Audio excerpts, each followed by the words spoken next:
Notre histoire n'est qu'une suite d'événements incroyables. Chacun de nous peut en changer le cours.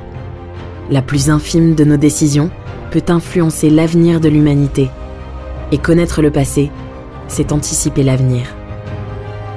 Vous écoutez L'Effet Papillon, quand l'histoire bascule, Chute de Québec, la France perd l'Amérique. Juillet 1534.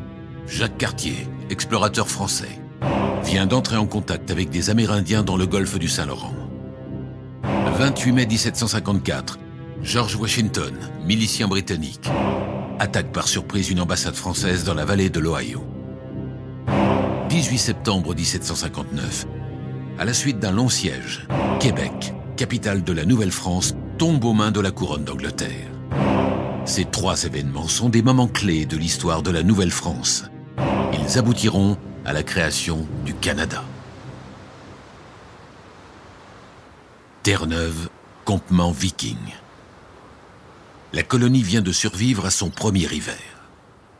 Nous sommes 500 ans avant le voyage de Christophe Colomb et les explorateurs scandinaves sont les premiers Européens à mettre le pied sur le continent nord-américain.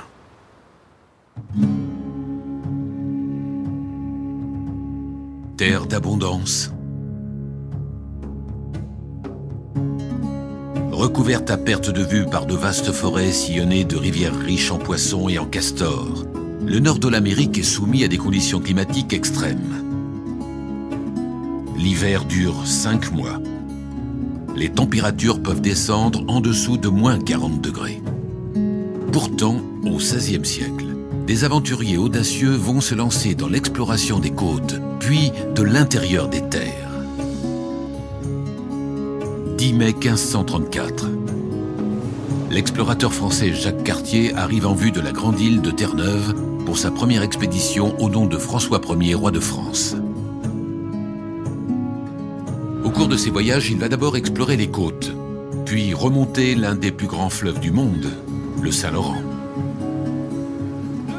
Mais si Cartier fait partie des premiers Européens à explorer ces territoires, il est loin d'être le premier homme à les avoir foulés du pied. Depuis plus de 10 000 ans, les Amérindiens peuplent le continent. Ils sont alors des centaines de milliers répartis en tribus, nations et confédérations. À l'inverse des conquistadors espagnols avec les Aztèques quelques années auparavant, les relations entre Français et indigènes resteront globalement amicales. Cette entente pacifique est la clé de voûte de la future colonie française et est unique dans l'histoire de l'Amérique. D'ailleurs, à force d'entendre les autochtones l'inviter dans leur village qu'ils appellent Kanata, Cartier décide d'utiliser ce mot pour nommer la région. C'est la première apparition du nom Canada. Rapidement, un commerce s'établit entre Amérindiens et Européens. Peaux de castor contre fusils, vêtements ou marmites. Les campements de trappeurs deviennent progressivement de petits comptoirs commerciaux. Des colons commencent à s'installer durablement. Mais les conditions de vie difficiles sont éprouvantes pour les Français, habitués à un climat plus doux. 2 colons sur 3 abandonnent et repartent en France après le premier hiver. Les autres s'adaptent. Ils ne sont alors plus tout à fait français. Ils deviennent canadiens. 3 juillet 1608. Après plusieurs tentatives désastreuses, un embryon de ville sort de terre sur les rives du fleuve Saint-Laurent. Cet endroit, stratégique car situé sur la principale voie de commerce des Peaux et à l'endroit précis où les eaux du fleuve se rétrécissent, est bien connu des indigènes. Ils l'appellent Québec. Bienvenue dans la mémoire de l'humanité. Ici, nous pouvons contrôler le temps, analyser et comparer des milliards d'événements pour réécrire l'histoire à l'infini. Tous les événements de notre histoire, aussi infimes soient-ils, y sont mémorisés et interconnectés. Il suffit d'en changer un pour bouleverser tous les autres. Par exemple, plongeons au XVIIe siècle et comparons les modes de vie amérindiens et européens. Dans les deux cas, les peuples sont héritiers d'une culture millénaire. Les différences linguistiques sont aussi fortes entre des Hurons des Grands Lacs et des Micmacs du Saint-Laurent qu'entre des Anglais et des Allemands. Et il en est de même pour les cultures et les habitudes alimentaires. Comme en Europe, les nations amérindiennes scellent des alliances et se livrent fréquemment la guerre. Cependant, les sociétés amérindiennes sont plus égalitaires. Vie sociale et communautaire, propriété collective et égalité entre tous, quel que soit l'âge, le sexe et la filiation. On est loin de la caricature du parfait sauvage.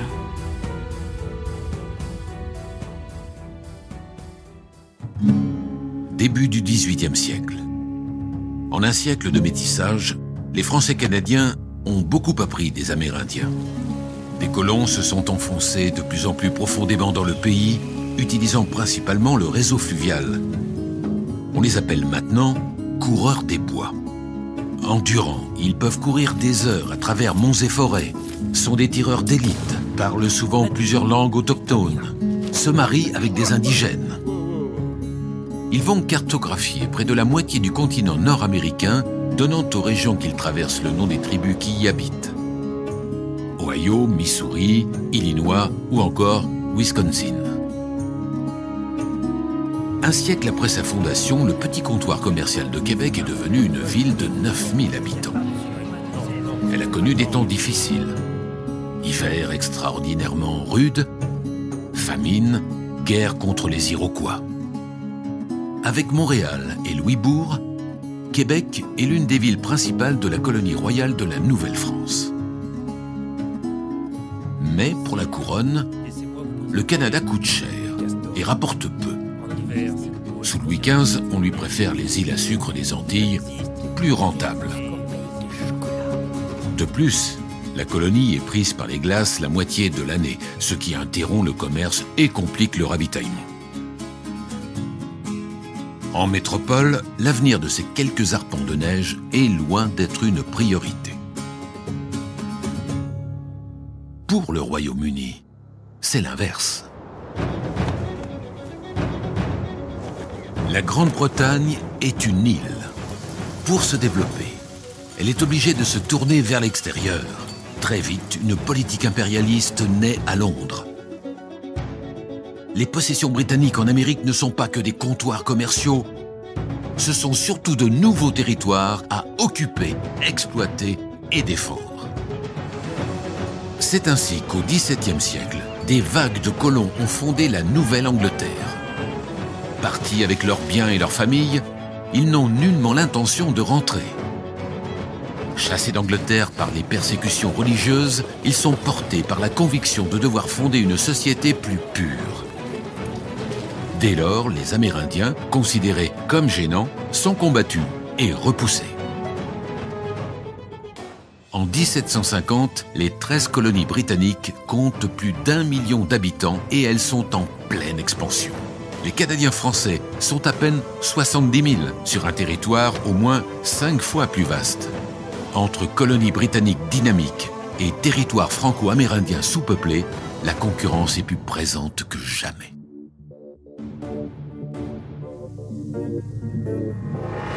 S'adapter ou disparaître. En Amérique, les colons anglais importent leur mode de fonctionnement et l'imposent aux Amérindiens.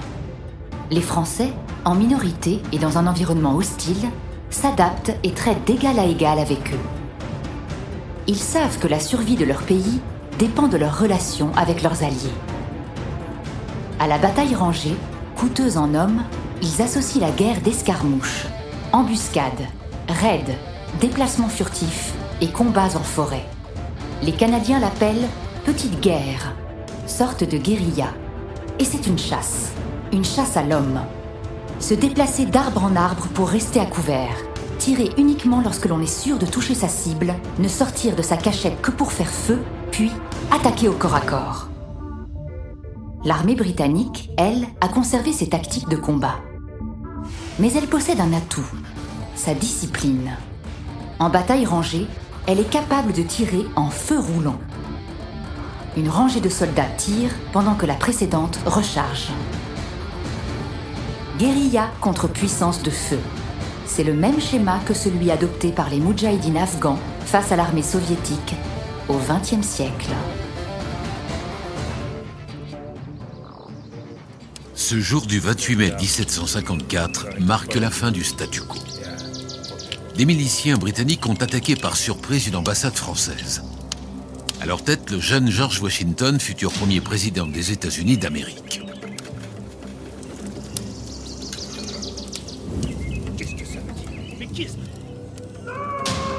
L'exécution de l'ambassadeur français annonce une guerre qui va toucher tous les continents. La guerre de 7 ans. La France et l'Angleterre, les deux grandes puissances de l'époque, vont s'affronter sur mer et sur terre, en Europe et dans leurs colonies. Dès le début, l'Angleterre joue sa carte maîtresse. La Royal Navy se déploie à travers les océans. Sa mission, détruire la marine française, bloquer ses ports, l'empêcher de secourir ses colonies, en clair, paralyser le royaume. La Navy, avec une redoutable efficacité, parvient à couper les bras de la France. Les colonies françaises sont désormais livrées à elles-mêmes. En Nouvelle-France, la partie s'annonce difficile. Le Canada est alors gouverné par le marquis de Vaudreuil. Canadien né à Québec, il est partisan de la petite guerre. Depuis 2 ans, miliciens et amérindiens infligent défaite sur défaite aux troupes anglaises. Les Français sont maîtres du terrain. Mais il doit désormais composer avec le commandant des armées royales, le marquis de Montcalm, récemment arrivé de France. Ce dernier, bénéficiant du même niveau hiérarchique que Vaudreuil, n'apprécie guère cette tactique peu glorieuse, mais apprend rapidement à s'en servir avec efficacité. La force combinée des troupes régulières et des milices canadiennes est redoutable. Les forts anglais cèdent sous les obusiers français, tandis que leurs patrouilles tombent dans les embuscades des milices canadiennes. Des rives de l'Hudson au pan enneigé du lac Champlain, les troupes anglaises sont bousculées et harcelées de toutes parts. Mais sur les mers, la Royal Navy règne en maître. 27 juillet 1758, Louisbourg, verrou de la Nouvelle-France, tombe aux mains des Anglais.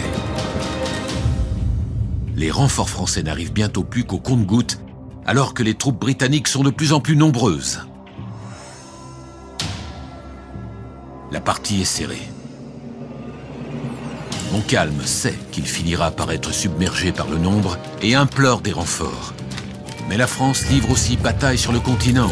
Personne ne viendra secourir la Nouvelle-France. Le 4 juin 1759, une formidable flotte de navires de guerre anglais quitte Louisbourg en direction de Québec. À son bord, près de 2000 canons et 22 000 soldats et marins. La bataille pour Québec est sur le point de commencer. Le contrôle des mers.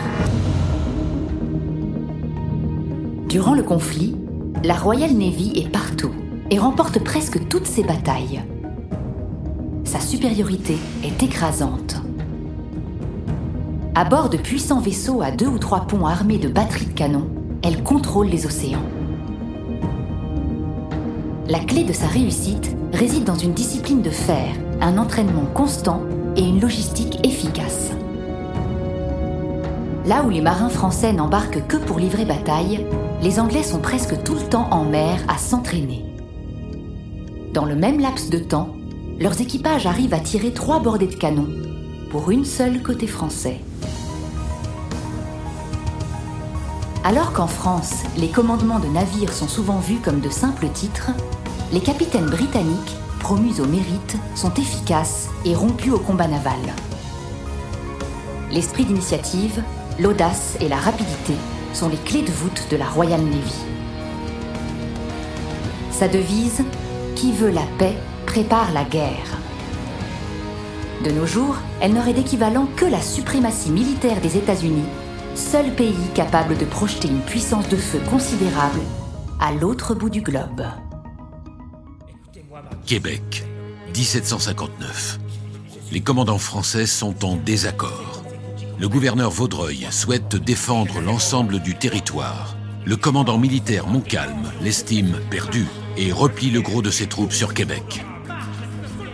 Il a sous ses ordres 15 000 hommes. La partie est loin d'être perdue. Surtout que la navigation sur le Saint-Laurent est presque impossible pour qui ne connaît pas le fleuve. Mais à bord du vaisseau amiral britannique, le général James Wolfe possède un atout crucial, des cartes marines françaises très précises. Le 26 juin, contre toute attente, les vaisseaux de guerre anglais doublent l'île d'Orléans et arrivent en vue de Québec. La ville est aussitôt assiégée. Les troupes françaises, après avoir tenté en vain d'incendier les navires ennemis, se retranchent sur leur position. Les Anglais prennent pied sur la rive opposée. Des canons sont mis en batterie et commencent bientôt à pilonner la ville. Mi-juillet, une partie de la flotte britannique défie les canons français et passe en amont du fleuve. La ville est maintenant vulnérable sur 2 fronts. À la fin du mois de juillet, Wolfe lance une attaque massive, mais les troupes anglaises subissent de nombreuses pertes.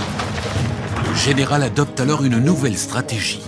Il envoie ses rangers ravager l'arrière-pays. 1400 fermes sont détruites et brûlées. Mais la ville, protégée par ses falaises et ses canons, ne se rend toujours pas. Wolfe a déjà perdu beaucoup d'hommes. Plus grave, l'hiver approche et sa flotte risque de se retrouver piégée par les glaces. Il décide de tenter le tout pour le tout. Dans la nuit du 12 septembre, après avoir déjoué les sentinelles françaises, il débarque secrètement une partie de ses troupes à l'ouest de la ville. Réputé infranchissable, le relief escarpé est la meilleure défense de Québec. Les soldats britanniques, disciplinés et professionnels, se lancent à l'assaut de la falaise.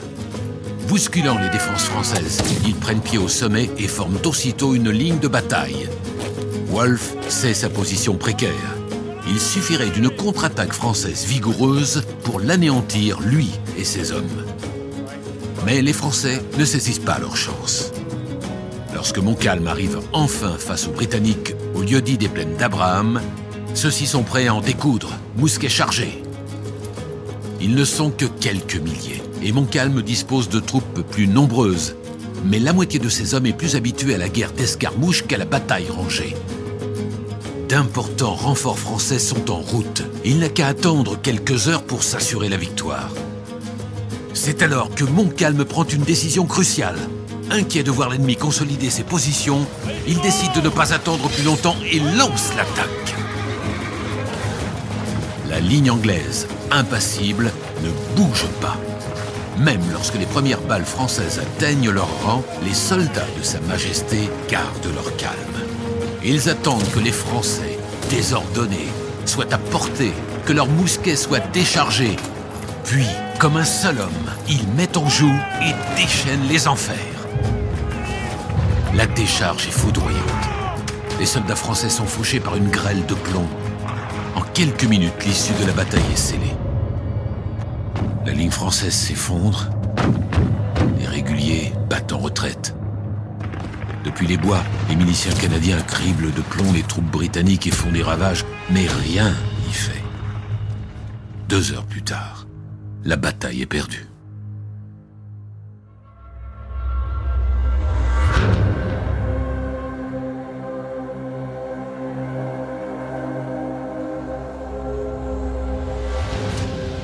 Nous venons d'arriver à un point de divergence.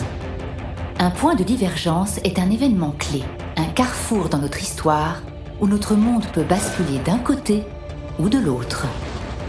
En attaquant prématurément une troupe de soldats disciplinés, Montcalm court à l'échec. Les habitants de Québec, démoralisés, se rendent aux troupes anglaises. Que se serait-il passé s'il avait attendu les renforts ? S'il avait tenu sa ligne en demandant à ses miliciens de harceler les soldats ennemis.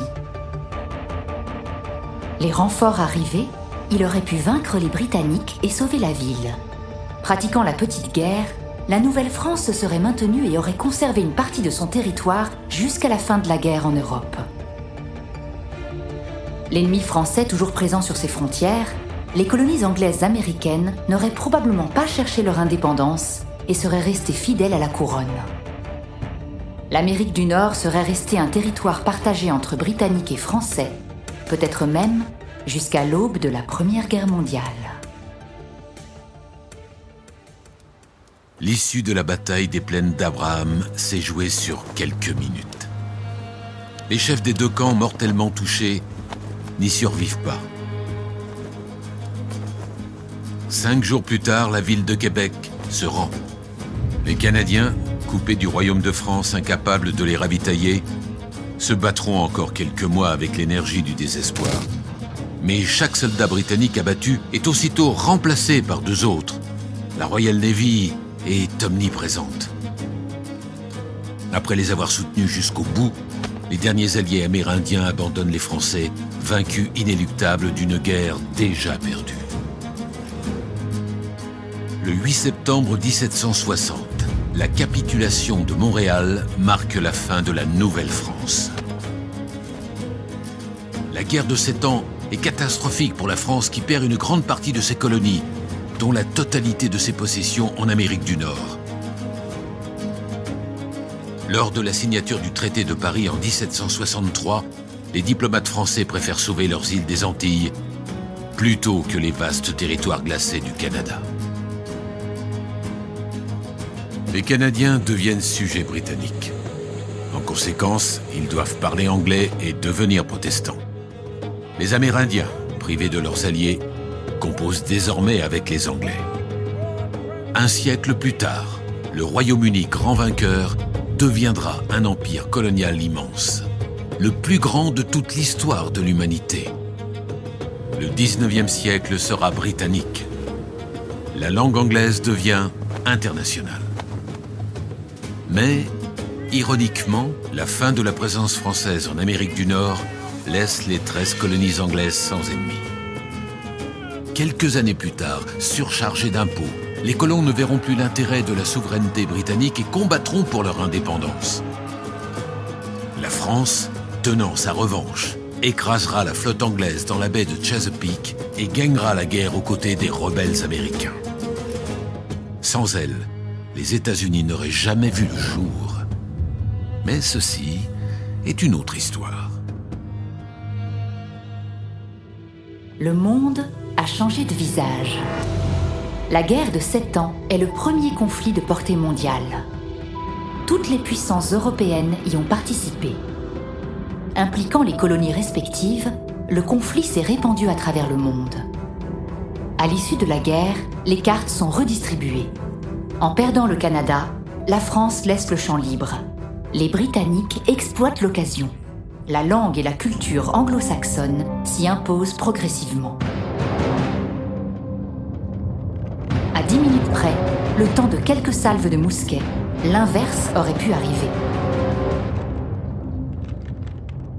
Aujourd'hui, le Canada est une nation florissante et multiculturelle. D'abord marginalisée, la communauté française est maintenant parfaitement intégrée et fait partie à part entière de la nation. D'abord amérindiens, puis français, et enfin anglais, les habitants du Canada ont appris à cohabiter. Fusion des 3 cultures, ils ont su créer leur propre identité. Ils sont devenus Canadiens. Vous venez d'écouter L'effet papillon quand l'histoire bascule. Si vous avez aimé ce podcast, vous pouvez vous abonner sur votre plateforme de podcast préférée et suivre Initial Studio sur les réseaux sociaux.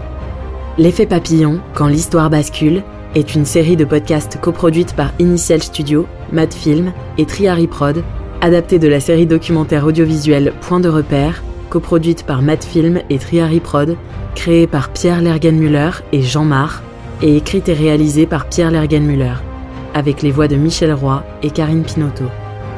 Production exécutive du podcast, Initial Studio. Production éditoriale, Sarah Koskiewicz et Marie Agassan. Montage, Camille Legras. Avec la voix d'Alix Martineau.